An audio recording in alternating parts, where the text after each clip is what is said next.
வெற்றி விளம்பர மாடல் திமுக அரசின் இந்த அலட்சியத்தை தாவேகா பொதுக்குழு வன்மையாக கண்டிப்பதுடன் வீணான நெல் மூட்டைகளுக்கு மழையில் மூழ்கி அழுகி போன சம்பா நெற்பயிர்களுக்கும் உரிய நிவாரணம் வழங்க வேண்டும் என்று வலியுறுத்துகிறது.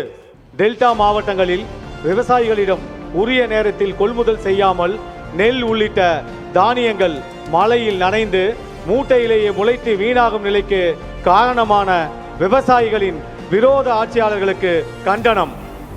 இரவு பகல் பாராமல் உழைக்கும் விவசாயி ஒவ்வொரு நெல்மணியும் தன் பிள்ளையை போல் கருதி பாதுகாப்பர். ஆனால் ஒவ்வொரு விவசாயியும் தன் பிள்ளையை போல் பாதுகாக்க வேண்டிய அரசாங்கம் அவர்களை வேதனையில் மூழ்கடித்துள்ளது. தஞ்சாவூர், திருவாரூர், நாகப்பட்டினம் உள்ளிட்ட டெல்டா மாவட்டங்களில் இந்த ஆண்டு ஏறத்தாழ 6,13,000 ஹெக்டேர் பரப்பில் குறுவை சாகுபடி செய்யப்பட்டது. பருவமழை, மேட்டூர் அணை நீர்வரத்து எல்லாம் சரியாக அமைந்தாலும் ஆயிரக்கணக்கில் விவசாயத்திற்கு செலவு செய்தாலும் இந்த ஆண்டு கூடுதலாக விளைச்சல் கிடைத்தது.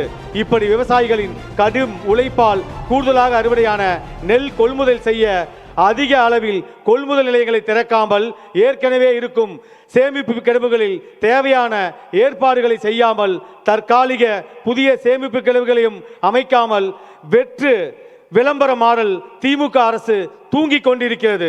அதைவிட துயரம் என்னவென்றால் மழை வந்துவிட்டால் நெல்லை பாதுகாக்க தார்பாய்களை கூட ஏற்பாடு செய்யவில்லை.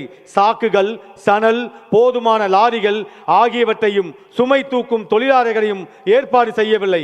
இதனால் டெல்டா விவசாயிகளின் பாடுபட்டு விளைவித்த நெல்லில் சுமார் 20 லட்சம் டன் வீணாகி உள்ளது. இந்த லட்சணத்தில் விவசாயிகளுக்கு தனி நிதிநிலை அறிக்கை சமர்ப்பிக்கும் அரசு என இந்த திமுக அரசு தம்பட்டம் அடித்துக் கொள்கிறது.